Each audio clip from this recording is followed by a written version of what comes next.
আমি প্রথমে একটু গৃহপ্রবেশ নিয়ে বলি যে আমি খুবই খুশি এই কারণেই যে গৃহপ্রবেশ যে সিনেমাটা ইন্দ্রজিৎ দা বানিয়েছে সেটা হয়েছে, কারণ এই সিনেমাটা নিয়ে বহুদিন ধরে লড়াই করেছে সিনেমাটা করার জন্য।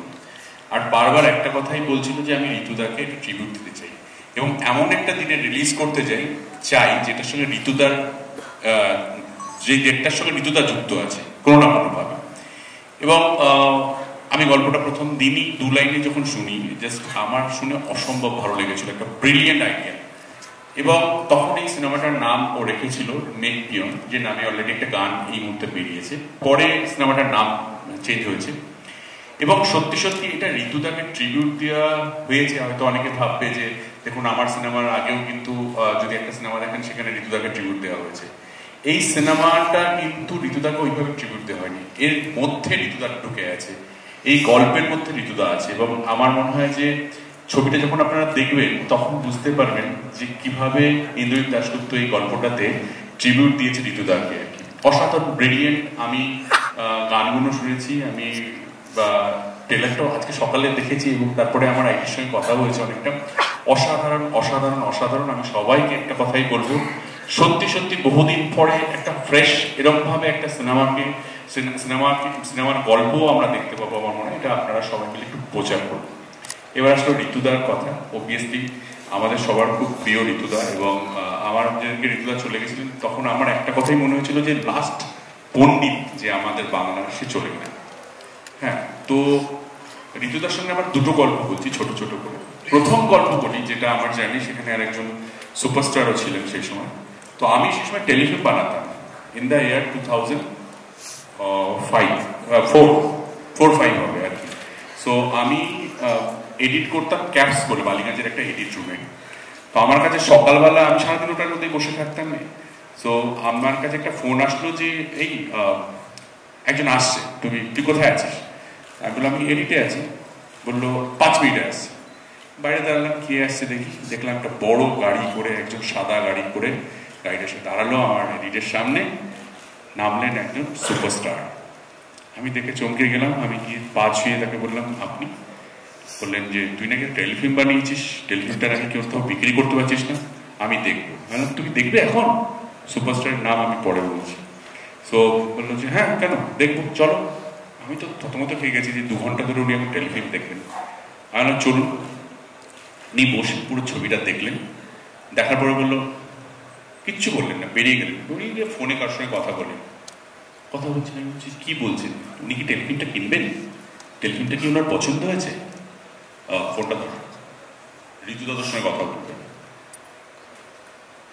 ঋতুদার কথা বলে তুমি?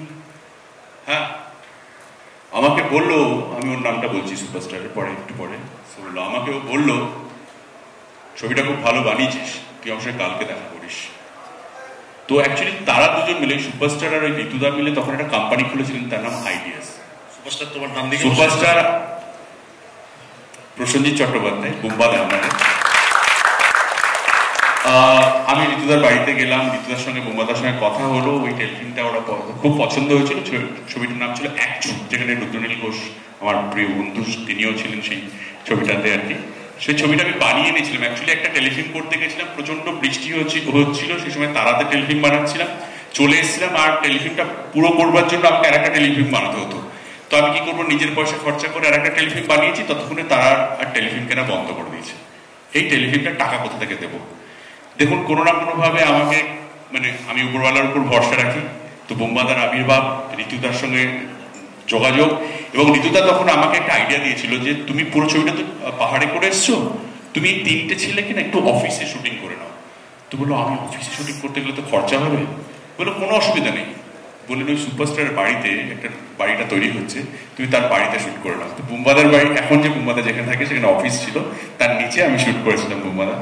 অ্যান্ড সেই টেলিফিল্মটা আমাকে আমার জীবনের আর একটা কি বলবো, আর একটা জায়গায় পৌঁছে দিয়েছিল। সেটার নাম ছিল একচুট। যে টেলিফিল্মটা আইডিয়াসের থেকে বানানো হয়েছিল, প্রডিউস করা হয়েছিল এবং জিতে এসেছিল। ওটা 6 টিআরপি দিয়েছিল সে সময়, আমার মনে আছে। তারপরেই আমার কাছে মিরাকেল, ডিবিডি, এইসব বড় বড় শোগুলো আসতে শুরু করেছে। তুমি যা ইচ্ছে তুমি তাই করো আর কি। হ্যাঁ, এবং এইসব শো দেখেই মহেন্দ্র সোনি বলেছিল যে তুমি আমার সাথে সঙ্গে ফিল্ম বানাও। আমি বললাম আমি সিনেমা বানাবো না, আমি সিনেমা বানাবো না, আমি সিনেমা বানাবো না, আমি টেলিভিশনে কিছু থাকলে বলুন, বলুন না সিনেমা বানালেই আমাদের সঙ্গে কথা বলো, না হলে কথা বলো না, এরকম ভাবে একটা কথোপকথন। তারপরে সেই ছবিটির নাম চিরদিনই তুমি যে আমার, এক বড় আত্মা নেই। হ্যাঁ, তারপরে চিরদিনই তুমি যে আমার হয়, আমার মনে হলো যে একজন কেউ আমাকে বলেছিল যে তুমি তোমার দ্বারা কিছু হবে না, তো আমি ওনাকে ফোন করে বললাম যে আপনি বলেছিলেন একটা টেলিফিল্ম ছবি করার কথা, আমি একটা ছবি করতে চাই, তো চিরদিনই তুমি যে আমার হয়। তারপরে চ্যালেঞ্জ হয় আর কি। সো চ্যালেঞ্জ হওয়ার সময় একটা গান বেরিয়েছিল, যে একটা আমরা নাইট ক্লাবে শুট করেছিলাম বম্বেতে, আমার মনে আছে, যে ভজগৌরঙ্গ লহগৌরঙ্গ ভজগৌরঙ্গের নাম এরকম একটা গান বলছিলাম। তো তাতে একটা লাইন ছিল, কৃষ্ণ করলে লীলা আর আমরা করলে বিলা, ব্যাস কাট্টু কেস। হল থেকে শো বন্ধ, সবকিছু হয়ে গেছে। তখন আমি আরেকটা ছবির জন্য রেডি করতে যাচ্ছি, হঠাৎ করে আমাকে শ্রীকান্তদা ফোন করে বললো ঋতুদা ফোন করছে, ফোনটা ধর। আমি রাস্তায়, ঋতুদা আমার সঙ্গে 2 থেকে 2.5 ঘন্টা ফোনে কথা বললেন, এই কথাগুলো তোকে যারা বলছে তুই এই কথাগুলো বলবি, বলে আমাকে একটা চূড়ান্ত একটা বড় সমস্ত আমি কিভাবে কাউন্টার করব সেটা আমাকে বোঝালেন। এবং বিশ্বাস করো সেটা যে আমার জন্য কি ছিল আমি বোঝাতে পারবো না। বললো পুরোটা বুঝতে না পারলে যেখানে আছিস সেখান থেকে গাড়িটা ব্যাক করে আমার বাড়ি দেয়, এবং সন্ধেবেলা তুই প্যানেলে বসবি এবং বুঝিয়ে দিবি যে আমরা যে কাজটা করি সেটা ক্রিয়েটিভ কাজ, আর আমরা কোনো অন্যায় করিনি, যারা এটা নিয়ে মাথা ঘামাচ্ছে তাদেরকে বুঝিয়ে দিবি, তুই আয়। তো আমাকে বাড়িতে ডাকলেন, বোঝালেন, অফিসে বসলাম। তো ঋতুদা এভাবে আমাদের সঙ্গে ছিলেন। ঋতুদা এবং ঋতুদার লাস্ট যেদিনকে চলে গেলেন, যেদিনকে আমরা সবাই ছিলাম, ইন্ডাস্ট্রির সবাই, সেদিনকে প্রচন্ড বৃষ্টি হচ্ছিল, আমার মনে আছে আর কি। পুরো রাস্তাটায় আমি ওনার পাশেই ছিলাম আর কি। তো এখনো মনে হয় যে সত্যি ঋতুদাকে আমরা মিস করি। আমাদের এখানে যারা বসে আছে, সত্যি আমরা একটা ফ্যামিলির মতো। আমরা আমাদের মনে হয় যে কোনো সমস্যায় আমরা সবাই সবার সঙ্গে কথা তো বলি, অ্যাটলিস্ট কথা বলি। আমরা নিজেদের কাজের সমালোচনা করি, কিন্তু আবার নিজেদের কাজ নিয়ে আমরা প্রশংসাও করি, এবং আমরা একটা পরিবারের মতো। সত্যি যদি ঋতুদা, যেটা কৌশিকদা বললো, ঋতুদাকে খুব দরকার ছিল এই মুহূর্তে ইন্ডাস্ট্রিতে, যেখানে দাঁড়িয়ে আমরা একটা অদ্ভুত সিচুয়েশনের মধ্যে পড়ে আছি, একজন গার্জেন দরকার ছিল যে আমাদের সবাইকে বোঝাবে যে এই মুহূর্তে আমাদের কি করণীয়। সো এটা হচ্ছে ঋতুদা। ঋতুদাকে আমরা মিস করবো। আইডিকে বলবো যে আইডি আমার খুব কাছের মানুষ, প্রাণের মানুষ। প্রচুর ঝগড়া করি, প্রচুর গান বাজনা করি, প্রচুর কিছু করি, কিন্তু ও ডিরেক্টর হিসেবেও অনেক কাজ করতে চায়। ও অনেক কাজ করুক, আমি সবসময় পাশে আছি, পাশে ছিলাম, পাশে থাকবো। Thank you.